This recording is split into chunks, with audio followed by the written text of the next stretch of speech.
काल आमची all party meeting झालेली आहे. त्याला अमोलदादा कोल्हे त्या मीटिंगला काल गेले होते, कारण का मी स्वतः कराडला काल पक्षाच्या कामासाठी गेले होते. अमोलदादा आणि फौजिया खानजी हे दोघं गेले होते. त्यांची सविस्तर चर्चा झाली आहे आणि महागाई, बेरोजगारी, भारतात वाढणारा भ्रष्टाचार, नीटची परीक्षा, ज्या घटना मणिपूरमध्ये आजही होत आहेत त्या थांबत नाही, जम्मू काश्मीरमध्ये होणाऱ्या घटना, अशा अनेक महत्त्वाच्या ज्या घटना आज देशात होत आहेत त्याच्यावर सविस्तर चर्चा व्हावी आणि पुढच्या बजेट जे उद्या निर्मलाजी देणार आहेत त्याच्याबद्दल अर्थातच आमच्या खूप अपेक्षा आहेत त्या बजेटकडून. अजित पवार यांनी आज म्हटलंय की आम्ही स्थानिक स्वराज्य संस्थेच्या निवडणुका ज्या आहे त्या स्वबळावर लढू. तो त्यांचा अंतर्गत प्रश्न आहे ना, त्यांच्या आघाडीचा. ते महायुतीचे घटक पक्ष आहे, तो त्यांचा प्रश्न आहे, माझा नाही. काल अमित शहांनी पुण्यामध्ये टीका केली पवार साहेबांच्यावर केली, उद्धवजींच्यावर पण केलेली आहे. हे बघा, महाराष्ट्रात हेडलाईन करायची असेल तर उद्धवजी आणि शरद पवारांवर टीका केल्याशिवाय हेडलाईन होत नाही. आणि एका सशक्त लोकशाहीमध्ये आमच्या विरोधकांना एवढा तर अधिकार आहे ना टीका करायचा. अरे, विरोधक पण दिलदार असला पाहिजे, त्याच्यामुळे तो त्यांचा अधिकार एक सशक्त. आणि आम्ही लोकशाहीवाले लोक आहोत, आम्ही दडपशाहीवाले नाही, त्याच्यामुळे तो अधिकार अमित शहांना आहे. ते आमचे शेवटी विरोधक आहेत, ते आमचे काय गुणगान गाणार नाहीत, आमच्यावर टीकाच करणार आहे. पण टीका करताना एक अतिशय विनम्रपणे अमित शहाजी जे काल बोलले ते अतिशय विनम्रपणे मला त्यांना म्हणजे त्यांनी जो केला ते मला आश्चर्य वाटलं आणि थोडंसं हास्यास्पद पण वाटलं. याचं कारण असं की आधी ते मोदी सरकार होतं, आत्ता ते NDA सरकार आहे. पण जेव्हा मोदी सरकार होतं त्याच मोदी सरकारने आदरणीय पवारसाहेबांना पद्मविभूषण गेले 6 दशक 60 वर्ष महाराष्ट्राची आणि देशाची उत्तम सेवा केल्याबद्दल पद्मविभूषण देऊन त्यांचा सन्मान केला. याबद्दल मी मोदी सरकारचे आभारी आहे. पण कदाचित अमित शहाजींना त्याचा विसर पडला असेल, कदाचित. आणि ते ज्या वास्तूमध्ये काल बोलत होते तीही वास्तू आदरणीय पवारसाहेब मुख्यमंत्री असतानाच बालेवाडी झालेली आहे. कदाचित तेही त्यांना कदाचित कोणी ब्रीफ केलं नसेल. आणि दुसरी सगळ्यात महत्त्वाची गोष्ट, हा एक भाग झाला. दुसरा भाग डेटा, म्हणजे मी नेहमी डेटा वाईज बोलते की जेव्हा जेव्हा अमित शहाजी किंवा त्यांचं सिनियर लीडरशिप किंवा महाराष्ट्रातली त्यांची लीडरशिप ही जेव्हा भ्रष्टाचाराचे आरोप करते तेव्हा 90% लोक ज्यांच्यावर ते आरोप करतात ते भारतीय जनता पक्षाचे मित्रपक्ष, मंत्री, मुख्यमंत्री किंवा सहकारी होतात. म्हणजे कालचंच उदाहरण बघा की काल अमित शहाजी जेव्हा भाषण करत होते तो फोटो तुम्हीही पाहिला असेल, त्याच्या मागेच अशोक चव्हाणजी बसले होते. आता अशोक चव्हाणांवर भ्रष्टाचाराचे आरोप आम्ही कधीच केले नाही, ते आरोप भारतीय जनता पक्षाने केले. त्यांच्याकडे ED, CBI, income tax, ICE हे कोणी पाठवलं? भारतीय जनता पक्षाने पाठवलं. आणि बरोबर अमित शहाजी भ्रष्टाचाराबद्दल बोलताना त्या स्क्रीनशॉटमध्ये बरोबर मागे अशोक चव्हाणजी बसले होते. मी म्हणत नाही अशोक चव्हाण भ्रष्टाचारी आहेत, मी कधी म्हणलं नाही, कधी म्हणणारही नाही. पण भ्रष्टाचाराचे आरोप. आणि दुसरं, त्यांचे एक वरिष्ठ नेते आहेत महाराष्ट्रात, ते डर्टी डझन, तुमच्या सगळ्यांच्या चॅनलवरती डर्टी डझन मी पाहिलेले. त्या डर्टी डझनमध्ये कोण कोण होते तुम्हाला सगळ्यांना माहिती आहे. आणि आज ते सगळे डर्टी डझन आज ज्या पक्षाच्या बरोबर अमित शहाजींच्या पक्षाने मैत्री केली आहे आणि त्यांचं सरकार आमचं चिन्ह आणि पक्ष फोडून केलेलं आहे, ते सगळे डर्टी डझन आज त्यांच्या मंत्रिमंडळात आहे. कालही पुण्यात आल्यानंतर गुच्छ देण्यासाठी ते सगळे डर्टी डझन अमित शहाजींच्या हजर होते. त्यामुळे डर्टी डझन नक्की काय, भ्रष्टाचारी कोण, पद्मविभूषण, असे अनेक प्रश्न माझ्याही मनात आले. आणि मला असं वाटलं की अमित शहाजींचं भाषण लिहिणारा काहीतरी चुकीचं त्यांना ब्रीफिंग करतो आहे का, भारतीय जनता पक्षामध्येच कन्फ्युजन आहे. कारण ज्या सरकारमध्ये अमित शहाजी आहेत त्या सरकारचे सर्वोच्च नेते ह्या भारताचे प्रधानमंत्री माननीय मोदीजी 1 नाही 2 वेळा बारामतीला येऊन गेले आणि त्यांनी नेहमी आदरणीय पवारसाहेबांबद्दल मानसन्मान, नंतर इलेक्शनमध्ये भटकी आत्मा वगैरे काय काय कुणाकुणाबद्दल बोलले तो भाग सोडून द्या, तो इलेक्शनचा भाग 2 मिनटं सोडून द्या.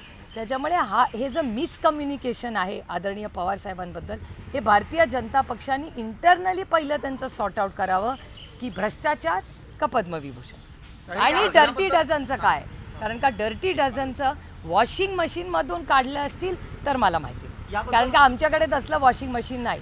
जर एखादा भ्रष्टाचारी म्हणजे अशोक चव्हाणांवर जेव्हा आरोप झाले तेव्हा काँग्रेस पक्षाने त्यांचा राजीनामा घेतला होता, हे तुमच्या सगळ्यांच्या चॅनल्सवर दाखवलं होतं. जेव्हा आरोप झाले तेव्हा काँग्रेसनी भ्रष्टाचाराबद्दल स्ट्रॉंग लाईन घेतली होती, जी भ्रष्टाचाराबद्दल एवढं विरोधात बोलले. अशोक चव्हाणांच्या फॅमिलीवर आरोप करणाऱ्या BJPनी वॉशिंग मशीन घेऊन कालच पुण्यात बरोबर अमित शहाजींच्या मागे अशोक चव्हाणांना बसवलं होतं. म्हणजे काँग्रेसनी आरोप झाला, सिद्ध झाला का नाही ह्याच्यात मी पडतच नाही आहे, पण आरोप झाल्यावर अशोक चव्हाणजींना त्यांनी तेव्हा मला आठवतं राजीनामा दिला होता, पण भारतीय जनता पक्षाने त्यांना नेता आणि त्यानंतर त्यांचा आदर सन्मान केला. त्यानंतर त्यांना राज्यसभाही दिली. हा भाग वेगळा की नांदेडच्या जनतेला ते आवडलेलं नाही, आणि मला नांदेडच्या जनतेचं मी मनापासून आभार आणि कौतुक करते की सत्यमेव जयते, नांदेडची आणि महाराष्ट्राची जनता ही भ्रष्टाचाराच्या विरोधात आणि सत्याच्याच बाजूने उभी राहिलेली. या सगळ्याबाबत अजितदादांनी नो कमेंट्स असं उत्तर दिलेलं आहे. आणि ताई, अमित तुम्ही शहा यांनी जी बोलताना टीका केली देखील होती त्याबद्दल. फक्त अशोक चव्हाणांचं नाव घेतलं, मात्र अजित पवार यांच्या नाही, डर्टी डझनमध्ये जे कोणी हे BJPची लाईन आहे, माझी लाईन नाहीच आहे. मी आजपर्यंत इतके वर्ष राजकारणात आहे, मी कधीही वैयक्तिक टीका करत नाही, कधी करणारही नाही. ही माझी संस्कृतीच नाही. माझ्या आईने माझ्यावर संस्कार केले. तो आता ते म्हणतात की तुमच्यासोबत होते तेव्हा तुम्हाला डर्टी डझन दिसले नाही. नाही नाही, मी नाही म्हणत आहे डर्टी डझन. प्लीज माझं सगळं तुम्ही दाखवा. मी कधीच म्हणले नाही आहेत ते डर्टी डझन आहेत. काल तुमचं चॅनलच्याही बातमी करा, मी कोणालाच डर्टी डझन म्हणत नाही. मला थोडी अधिकार दिलाय, आणि मी खोटं बोलत नाही. मी रामकृष्ण हरी ताई, आहे. उद्या अर्थसंकल्प सादर एक होतोय. मिनिट, डर्टी डझनचा आरोप भारतीय जनता पक्षाने घेतला होता, आणि डर्टी डझन केलेले सगळे लोक आज भारतीय जनता पक्षाच्या मित्रपक्ष आणि त्यांच्याबरोबर आज सत्तेमध्ये महाराष्ट्रात आहेत, आणि ते अमित शहाजींना रेग्युलरली भेटतात. मग ते डर्टी डझन होते किंवा नव्हते ह्याचं स्पष्ट उत्तर मग सरकारने द्यावं की हो आम्ही शिकलो. आणि जर ज्यांच्यावर भारतीय जनता पक्षाने भ्रष्टाचाराचे खोटे आरोप केलेत, हात जोडून भारतीय जनता पक्षाने काँग्रेस आणि राष्ट्रवादी काँग्रेस पक्षाची आणि कुटुंबांची माफी मागितली पाहिजे की हो आम्ही राजकीय स्वार्थासाठी तुमच्यावर खोटे भ्रष्टाचाराचे आरोप केले. ताई, उद्या अर्थसंकल्प सादर होतोय. वाटतंय शेतकरी कामगारांना न्याय मिळेल? बघूया ना, 24 तास पण राहिले नाही आहेत. पेशन्स, बघूया ना उद्या ताई, काय. पवार राज्यातील साहेबांनी दोन मुख्यमंत्री आज राजवटीमध्ये भेटतायत मराठा आरक्षणासंदर्भात. मला नाही माहिती पवार साहेब का भेटतायत मुख्यमंत्र्यांना. ते ताई, तर आता आम्हाला- RSSच्या कार्यक्रमामध्ये सरकारी कर्मचारी सहभागी होऊ शकतात. 58 वर्ष जुना त्यांचा निर्णय होता, तो त्यांनी बदललेला आहे आता. मला काय आश्चर्य वाटत नाही, पण RSSनी म्हणजे काय परिस्थिती आहे सगळ्यांनाच माहिती आहे. म्हणजे परवा त्या दिवशी राहुल गांधीजी जे पार्लमेंटमध्ये बोलले तेच भागवतजी बोलले. हे मला ऐकून खरं कौतुकही वाटलं आणि आश्चर्यही वाटलं की RSSचे आमचे जरूर राजकीय मतभेद असतील, पण काही गोष्टींच्या बाबतीत RSSनी जी क्लिअर लाईन घेतली आहे भ्रष्टाचाराच्या विरोधात, चुकीच्या धोरणांच्या बाबतीत आणि संविधानाच्या बाबतीत त्यांनी जी ओपन लाईन घेतली आहे. म्हणजे इथे पार्लमेंटमध्ये राहुलजी बोलत होते आणि तुमच्या चॅनलवर मोहन भागवतजी बोलत होते. त्यांच्या भाषणामध्ये कंटेंटमध्ये प्रचंड समता होती. याचा अर्थ काहीतरी या सरकारचं चुकतंय ना. आणि दुसरी महत्त्वाची गोष्ट, मी RSSचे आमचे प्रचंड मतभेद राजकीय आहेत, वैयक्तिक नाही.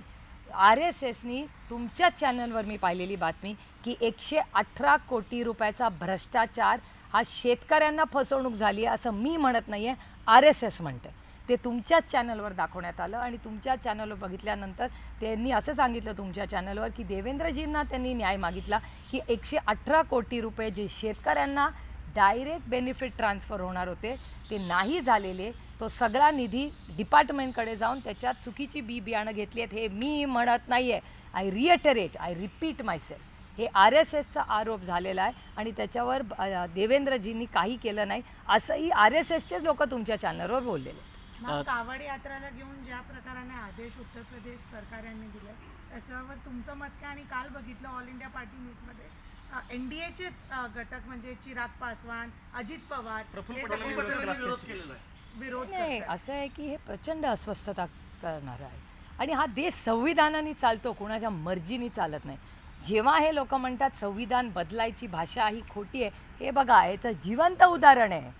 संविधान का बदलायचं आहे तर हेच आहे ते, संविधानाच्या चौकटीत प्रत्येक भारतीयाला समान अधिकार आहे. मग ती समानता कुठे गेली? का ती दिसत नाही ह्या कृतीमध्ये? These are small signals. हा सिग्नल आहे, याची नोंद सगळ्यांनी घेतली पाहिजे. कारण का ह्या देश संविधानाने चालतो आणि संविधानामध्ये प्रत्येक नागरिकाचा समतेने मान सन्मान अधिकार आहेत आणि त्याच्या विरोधात, त्या स्पिरिटच्या विरोधात हा उत्तर प्रदेशचा निर्णय आहे. ताई- हिंदी में हम जानना चाहेंगे अमित शाह जी स्टेट में आ गए और एलिगेशन किया पवार साहब के ऊपर और उद्धव ठाकरे के ऊपर। जी देखिए, जब तक आप उद्धव जी और शरद पवार पे टीका टिप्पणी नहीं करेंगे, हेडलाइन तो नहीं होने वाली।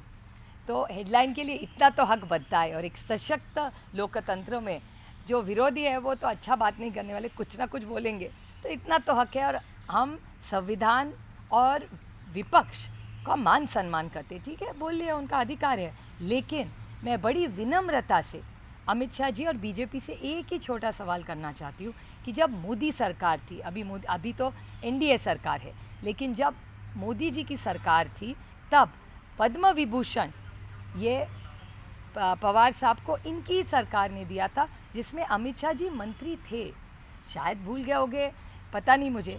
और डर्टी डजन, ये मेरी लाइन नहीं है, डर्टी डजन ये भारतीय जनता पार्टी के एक नेता महाराष्ट्र में डर्टी डजन वो कहते थे, मैंने आज तक कभी कहा नहीं है, कहूँगी भी नहीं।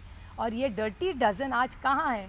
तो सारे इधर बीजेपी में है या उनके मित्र पक्ष में है, और सारे डर्टी डजन आज महाराष्ट्र में जहाँ अमित शाह जी की सरकार है उसमें वो मंत्री भी है। और कल आप देखेंगे जिस अशोक चौहान जी के खिलाफ जब उन पे आरोप हुए थे तो कांग्रेस ने उनका रेजिग्नेशन लिया था, उसी बीजेपी ने वॉशिंग मशीन से उनको आज सांसद में बड़ी जगह दी है। और कल जब अमित शाह जी भ्रष्टाचार के बारे में बात कर रहे थे, उनके पीछे ही जिन पे भारतीय जनता पार्टी ने आरोप किए वही अशोक चौहान उनके पीछे थे। मैं नहीं कह रही हूँ अशोक चौहान जी भ्रष्टाचारी है या नहीं, इसका जवाब बीजेपी दे। लेकिन अभी अजित दादा इस पर नो कमेंट्स ऐसा बोल रहे हैं, कुछ भी नहीं बोल रही इस बारे में अजित दादा। आपको उनको पूछना पड़ेगा, मैं कैसे ताई कहूँ? देवेंद्र फडणवीस म्हणलेले आहेत की ध्येयाकडे जाताना 2 पावलं मागे यावं लागतं आणि कधी तह आणि कधी सलगी करावी लागते। राष्ट्रवादी संदर्भात अजितदादांच्या संदर्भात statement. Life leadership is not about compromise, हेच तर चुकलं आहे त्यांचं। कुठल्याही नेत्याला जर कॉम्प्रोमाइज करून आयुष्यात जगावं लागत असेल तर हे देशासाठी आणि त्या संघटनेसाठी घातक आहे, पहिला मुद्दा। आणि माझ्या देवेंद्रजी जरी आणि मी विरोधीत असलो तरी माझ्या मनात देवेंद्रजींबद्दल नेहमीच आदर आणि मान सन्मान होता। पण मला वेदना झाल्या जेव्हा त्यांच्यासारखा ज्यांनी 5 वर्ष महाराष्ट्राचे मुख्यमंत्री राहिलेत त्यांनी जी मारामारीची भाषा काल केली, ही माझ्यासारख्या एका महाराष्ट्रात राहणाऱ्या व्यक्तीला प्रचंड, आणि मी लोकप्रतिनिधी पण आहे पण आणि मी राज्यातली नागरिक आहे, या देशाची नागरिक आहे, त्याच्यात एवढ्या मोठ्या नेत्यांनी मारामारी हाणामारीची भाषणं करायची हे महाराष्ट्राच्या संस्कृतीला न शोभणारे। मला देवेंद्रजी तुमच्याकडून ही अपेक्षा नाही। ताई, आज 2 उपमुख्यमंत्र्यांचा वाढदिवस आहे, काय तुम्ही सांगाल? दोघांनाही शुभेच्छा दिलेत। अर्थातच तुम जियो हजारों साल, साल के दिन हो 50,000। अजीत पवार पण और देवेंद्र जी पण। मैम, कावड़ यात्रा पर हिंदी में आप किस तरह से उत्तर प्रदेश की सरकार ने जो आदेश दिया है उसको लेकर आप क्या कहेंगे? ये बहुत दुख की बात है कि जिस संविधान से ये देश चलता है, ये देश संविधान से चलता है, किसी की मनमानी से नहीं चलता। और जिस तरह हर इस देश के नागरिक का अधिकार समान है, अगर आप ऐसी चीज़ें करें तो ये देश के लिए हानिकारक है, ऐसी चीज़ें होनी नहीं चाहिए। कल के भी मीटिंग में ये इशू रेज हुआ है, ये बहुत दुख की बात है कि इतना बड़ा मैंडेट उनको उत्तर प्रदेश में मिला है, उसके बाद भी ये लोगों में अंतर लाने का जो प्रयास कर रहा है, ये बहुत गंदी राजनीति आज देश में हो रही है। आरएसएस के फंक्शंस में गवर्नमेंट स्टाफ का इंक्लूजन ये एक बहुत बड़ा बैन था जिसे जो रिसेंटली निकाला गया, ये जयराम रमेश इनका ट्वीट। ये बहुत आश्चर्यजनक है क्योंकि आरएसएस का और सब ये जो सरकारी है उनका क्या लेना देना है, फिर भी उनको इनवाइट हो रहा है, क्या रे ये तो उनका अंतर्गत मामला है। लेकिन एक चीज़ मैं देख रही हूँ कि राहुल जी जो पार्लियामेंट में बोले वही भागवत जी का जो भाषण आया वो वही बोले जा रहे थे। तो एक अच्छी बात है कि जो सच राहुल जी पार्लियामेंट में कह रहे वही इमोशन सेंटिमेंट आरएसएस का होने लगा है, ये अच्छी बात है। मैं इसका स्वागत करती हूँ कि सत्यमेव जयते, सब ने सच बोलना चाहिए। ताई, थोड्या पावसाने देखील शहर तुंबताना पाहायला मिळते, पुणे असो, मुंबई असो, नागपूर असो, अत्यंत वाईट स्थिती झाली महाराष्ट्रातील शहराची। सरकारकडनं काही चुका घडल्यात का? आणि अर्बन प्लॅनिंग हा इश्यू आहेच ना आपल्या देशामध्ये, सगळीकडे एकाच वेळेस खोदून ठेवतात। मी तर अनेक वर्ष म्हणजे आम्ही सत्तेत होते पण तेव्हा माझं तेच मत होतं की अर्बन प्लॅनिंगमध्ये आपण सगळ्यांनी टप्प्याटप्प्याने गोष्टी केल्या पाहिजेत, सगळं एकत्र। बिग तिकीट कॉन्ट्रॅक्ट्स ना तुम्ही बघा महाराष्ट्र सरकारचे कॉन्ट्रॅक्ट्स हे सगळे मोठे कॉन्ट्रॅक्ट्समध्येच इंटरेस्ट असतो. त्यांना अंगणवाडी, PHC, गरिबी कमी करा किंवा बेरोजगारी कमी करा ह्याच्यात इंटरेस्ट नसतो. त्यांना बिग कॉन्ट्रॅक्टच्या प्रोजेक्ट्समध्येच इंटरेस्ट असतो. आता तुम्ही बघा बजेट जे महाराष्ट्राचं झालं सेशन, त्याच्यात ज्या सगळ्या पुरवण्या मागण्या झाल्या त्याच्यात सगळे बिग तिकीट इन्फ्रास्ट्रक्चरचे पैसे नसतानाही तो सगळा डेटा जयंतराव भाषणात बोललेले आहेत. त्याच्यामुळे वेगळं मला काही सांगायची गरज नाही. पण दुर्दैव आहे की भ्रष्टाचार हा महाराष्ट्रात इतका वाढला आहे की तो अजीर्ण झाला आहे. दुर्दैव आहे आपलं.